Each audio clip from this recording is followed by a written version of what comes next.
For many Masters patrons, this year might be the first, possibly the only visit there in their lifetime. You know, for the golfers, though, many have been coming to the course for decades. For a two-time Masters champion who's making his 44th appearance at Augusta National, the 2015 tournament will be his last. Hard to believe Ben Crenshaw's first trip here was in 1972 as an amateur.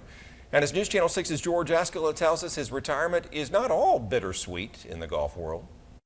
Ben Crenshaw loves being at the Masters, but this year things are different. I'm trying to go into this week. I've never gone into this week like this. After 44 years, Crenshaw will call it quits after he tees it up this week in his final Masters. A little melancholy, I really am. I've spent over half my life here.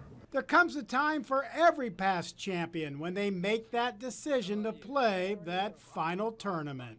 Any words for Ben Crenshaw? You went through this a couple years ago, last time through. Enjoy it. Yeah, just have a good time, enjoy that last round that he'll play here. He's such a wonderful man, and so I'm delighted to see that he's doing that.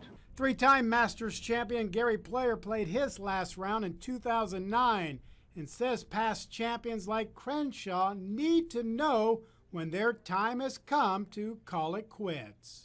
When you miss the cut all the time, there are other couple of guys that also should hang it up.